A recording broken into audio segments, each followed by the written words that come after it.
wabarakatuh. Berjumpa lagi dengan saya masih dalam seri kuliah Statistika Matematika.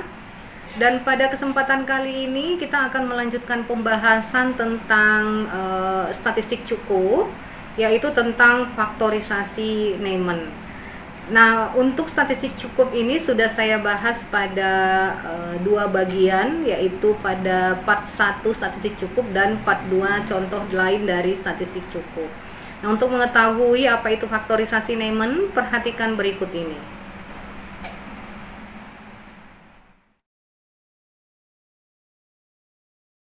Nah, pada video sebelumnya sudah dibahas tentang teorema 1, yaitu teorema yang digunakan untuk menunjukkan apakah suatu statistik ini merupakan statistik cukup bagi theta atau tidak. Nah, ketika ditemui bahwa tidak diketahui suatu nilai statistik statistik cukup, maka kita dapat menggunakan teorema 2 untuk mencari suatu statistik cukup bagi parameter theta. Nah, teorema 2 ini yang dikenal dengan istilah faktorisasi Neyman. Nah, pada faktorisasi Neyman ada 2 poin yang akan kita bahas, yaitu poin pertama, misalkan terdapat fungsi bersama dari x1 sampai dengan xn dengan parameter theta sebagai fungsi massa peluang atau fungsi kepekatan peluang dari peubah acak x kapital 1 sampai dengan x kapital ke n.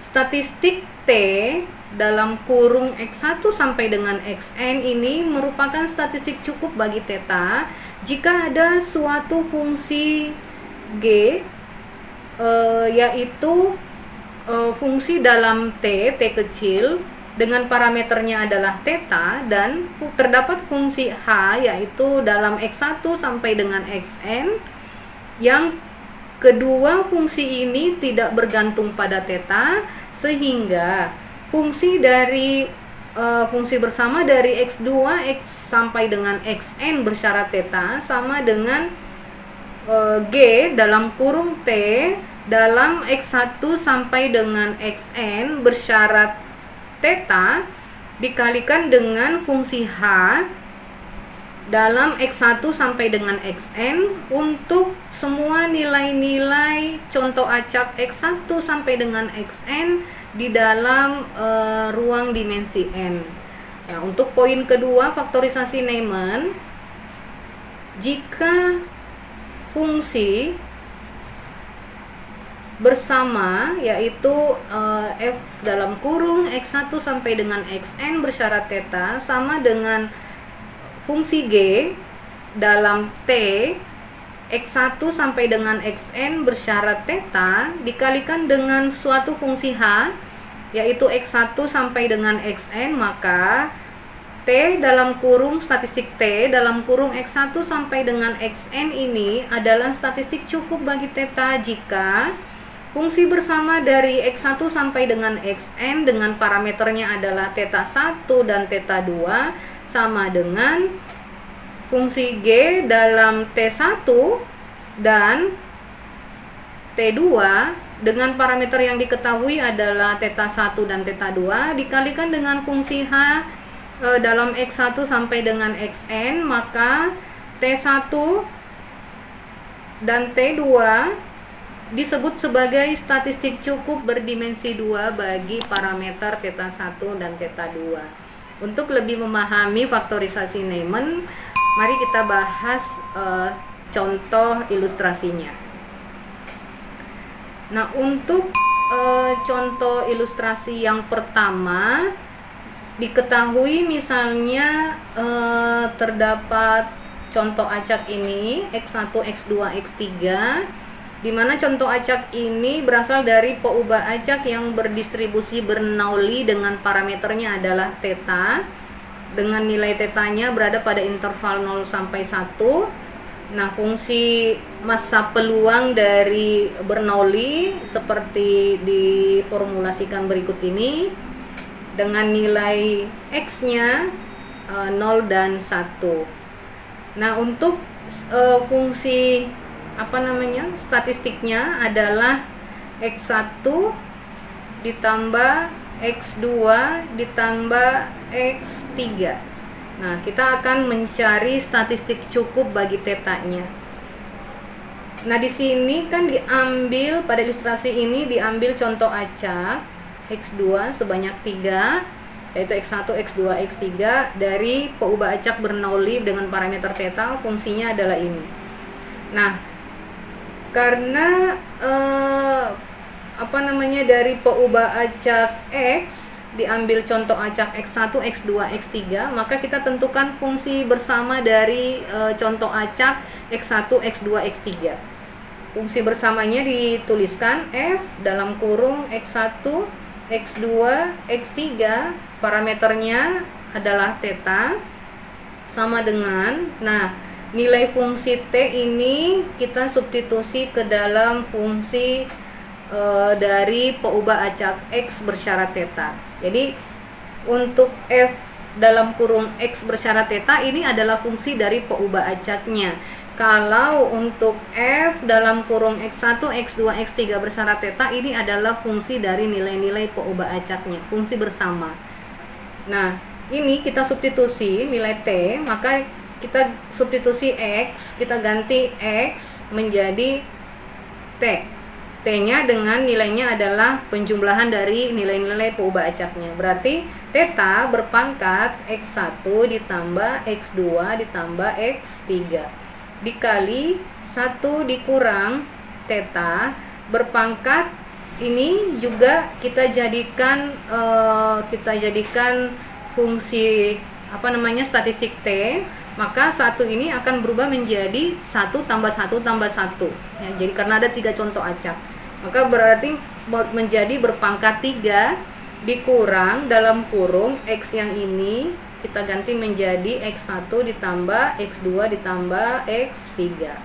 Nah, sama dengan theta ya, berpangkat ini menjadi penjumlahan, maka dapat disederhanakan menjadi sigma dari I-nya berapa, sama dengan 1 sampai 3 karena contoh acaknya ada 3 XI, kemudian dikali 1 dikurang theta berpangkat 3 dikurang ini juga kita rubah menjadi bentuk sigma I dari 1 sampai 3 XI, ini juga XI. Nah, selanjutnya kita lihat pada fungsi bersama X1, X2, X3-nya ini ya. Saya tulis di sini, misalkan si sigma ini I sama dengan 1 sampai N, XI sama dengan T, maka kita dapat sederhanakan persamaan di atas menjadi theta berpangkat T dikali 1 dikurang theta 3 dikurang T. Nah, selanjutnya perhatikan pada bentuk faktorisasi Neyman pada teorema 2 ya, kita lihat fungsi G dalam T, yaitu fungsi G dalam T-nya adalah ini ya. Jadi pada faktorisasi Neyman saya tuliskan kembali. Faktorisasi Neyman kan adalah fx1, x2, x3 bersyarat theta sama dengan G dalam kurung T, x1, x2, x3 bersyarat theta dikali dengan fungsi H dalam x1, x2, x3.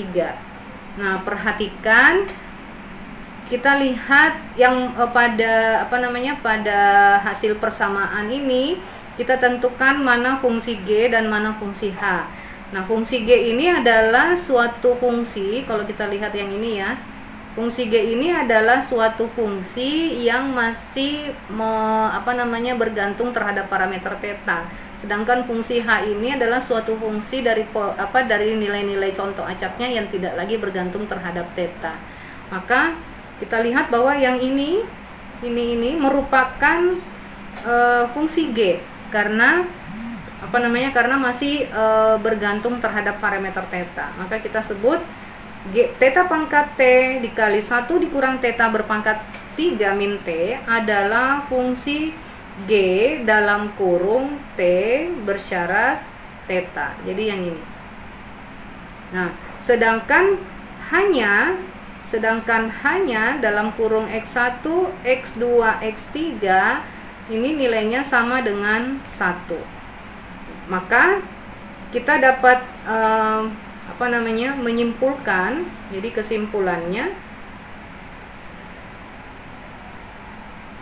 kesimpulannya adalah T yang tadi ini ya, T ini kan adalah T ini sama dengan sigma dari I sama dengan 1 sampai N XI. Nah, jadi T ini kita bisa simpulkan T-nya sama dengan sigma I sama dengan 1 sampai N, XI-nya ini adalah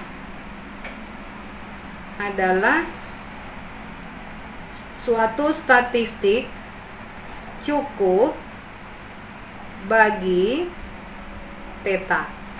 Nah, ini berarti kita sudah memperoleh suatu nilai statistik cukup bagi theta dari contoh acak yang diambil dari peubah acak yang berdistribusi Bernoulli theta.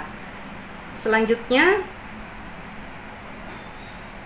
kita lihat contoh ilustrasi kedua.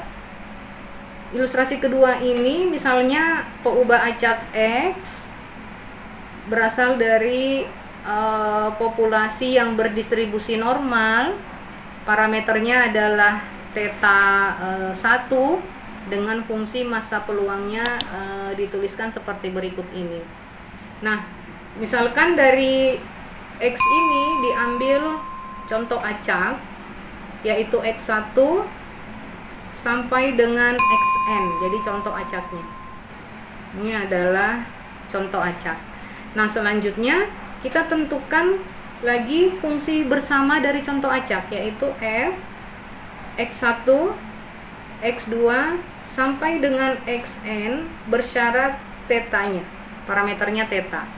Sama dengan, kita perhatikan ke sini ya, sama dengan 2 dalam kurung 2 phi berpangkat min setengah ya. Kalau dari fungsi peubah acaknya kan dia berpangkatnya setengah.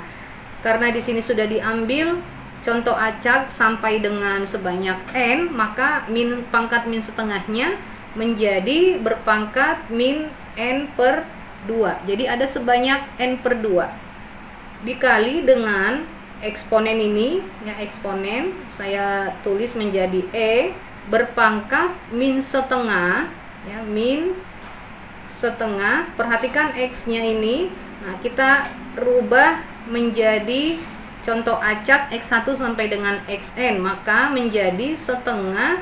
Ini menjadi penjumlahan dari I sama dengan 1 sampai N dalam kurung XI dikurang theta berpangkat 2. Nah, selanjutnya kita sederhanakan, maka ini menjadi 2phi berpangkat min n per 2 dikali E berpangkat min setengah dalam kurung, kita uraikan ini pangkatnya ya, menjadikan ini kalau kita urai ini menjadi xi kuadrat dikurang 2 theta xi dikurang ditambah theta berpangkat 2 ini. Nah, di depannya ada sigma I sama dengan 1 sampai n. Nah, kita gabungkan hasil uraian pangkatnya, kita kalikan dengan sigmanya, maka menjadi min 1/2. Ini kita kali sigma I sama dengan 1 sampai n xi kuadrat dikurang sigma, selanjutnya yang ini kita kalikan ke sini, maka menjadi 2 theta ya, menjadi 2 theta sigma I sama dengan 1 sampai N XI ditambah, ya, ini kita kalikan yang selanjutnya ini dengan sigma theta berpangkat 2. Nah, saya urai di sini ya. Kalau sigma I sama dengan 1 sampai N theta berpangkat 2, maka ini menjadi, kalau kita uraikan menjadi theta pangkat 2 tambah theta pangkat 2 sampai seterusnya sebanyak N kali. Maka menjadi N, ya, kalau ini kita urai berarti ini ada sebanyak N penjumlahan dari theta berpangkat 2. Maka menjadi di sini N theta berpangkat 2. Nah, selanjutnya ini saya tulis lagi 2V min N per 2 dikali, ya, saya uraikan. Ini saya urai menjadi E berpangkat min 1/2 sigma I sama dengan 1 sampai N XI berpangkat 2 dikali E berpangkat theta sigma I dari 1 sampai N XI dikurangi dengan N theta kuadrat per 2. Ya, jadi ini saya uraikan.